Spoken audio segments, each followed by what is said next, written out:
क्या एक बादशाह की तलवार एक साधक की आत्मा को झुका सकती है? क्या संसार के सबसे शक्तिशाली तख्त के पास वो बल है जो एक भक्त के मौन को तोड़ दे? आज हम उस ऐतिहासिक महासंग्राम की गहराई में उतरेंगे जहां मुगल साम्राज्य का ऐश्वर्य एक विरक्त संत की भक्ति के सामने बौना पड़ गया। ये कहानी महलों की नहीं, उस अंधेरी काल कोठरी की है जहां एक भक्त की पुकार ने इतिहास का सबसे शक्तिशाली आध्यात्मिक कवच में से एक की रचा, जिसे दुनिया श्री हनुमान चालीसा कहती है। 16वीं शताब्दी का वो दौर जब मुगल साम्राज्य का सूर्य अपने चरम पर था।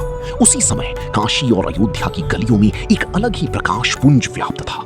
वेदी गोस्वामी तुलसीदास जी, वे मात्र एक कवि नहीं बल्कि वैराग्य की वो पराकाष्ठा थी जिनका रोम रोम केवल राम नाम के स्पंदन से जीवित था। सांसारिक सुखों का त्याग कर उन्होंने अपनी लेखनी को प्रभु श्री राम के चरणों में अर्पित कर दिया था। उनकी महान कृति रामचरितमानस ने जनमानस को वो आध्यात्मिक बल दिया था जिसने समाज की जड़ों को फिर से सींचा। तुलसीदास जी के लिए भक्ति कोई प्रदर्शन नहीं बल्कि उनके अस्तित्व का केंद्र थी। उनकी इसी अडिग साधना और बढ़ती ख्याति की गूंज जब बादशाह अकबर के कानों तक पहुंची तो जिज्ञासा और सत्ता के मद ने एक नई टकराव को जन्म दिया। बादशाह अकबर, जो हर असाधारण व्यक्ति को परखना चाहता था, उसने तुलसीदास जी को ससम्मान आगरा के दरबार में आमंत्रित किया। दरबार का दृश्य भव्य था, मखमली कालीन, ऊंचे स्तंभ और बादशाह का भारी व्यक्तित्व। बादशाह अकबर ने अपनी आवाज में सत्ता का वजन भरते हुए कहा, सुना है आपकी वाणी में बड़ा असर है और आप रूहानी ताकतों के स्वामी हैं। जहां पना को भी अपनी इबादत का कोई मोजज़ा दिखाइए ताकि हमें यकीन हो सके कि आपकी साधना महज अल्फाज नहीं है। तुलसीदास जी के मुख पर एक निर्विकार शांति थी। उन्होंने मंद स्वर में परंतु दृढ़ता के साथ उत्तर दिया, हे बादशाह, मैं तो प्रभु का एक तुच्छ दास हूं। चमत्कार दिखाना मेरा कर्म नहीं, ये तो केवल रघुनंदन की इच्छा है।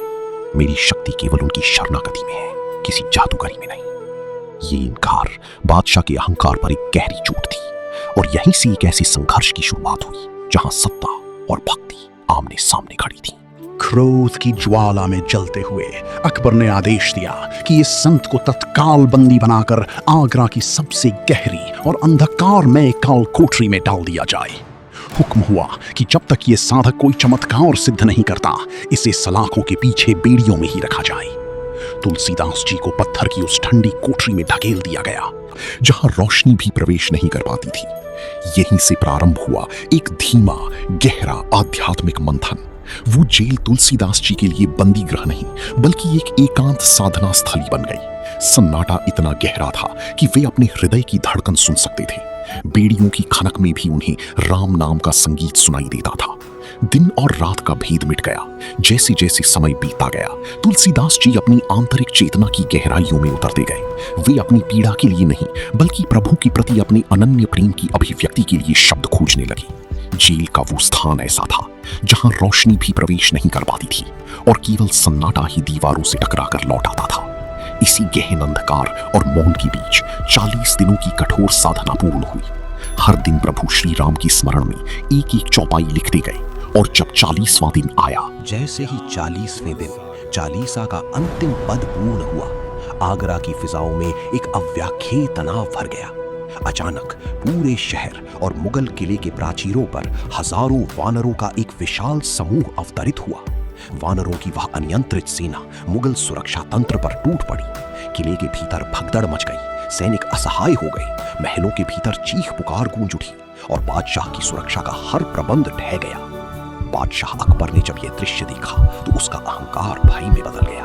उसे बोध हुआ कि ये उस महान साधक के अपमान का परिणाम है। वो नंगे पांव काल कोठरी की ओर दौड़ा और तुलसीदास जी के चरणों में गिरकर क्षमा मांगी। तुलसीदास जी को ससम्मान मुक्त किया गया, परंतु वो अपने साथ वो महामंत्र ले आई, हनुमान चालीसा। ये केवल एक स्तुति नहीं बल्कि ये प्रमाण है कि सच्ची शक्ति शस्त्रों में नहीं बल्कि अडिग विश्वास में होती है। सम्राट आते और जाते हैं परंतु एक भक्त की पुकार कालजयी हो जाती है। अगर ये वीडियो आपको पसंद आई हो तो वीडियो को लाइक करें, चैनल को सब्सक्राइब करें और कमेंट में लिखना मत भूलना हनुमान चालीसा की इस उत्पत्ति की कहानी आपको कैसी लगी। और हमारा अगला वीडियो सूर्यपुत्र कर्ण को लेकर है, जहां हमने उसके पिछले जन्म के एक बहुत बड़े रहस्य के बारे में बात की है। उसे जरूर देखें।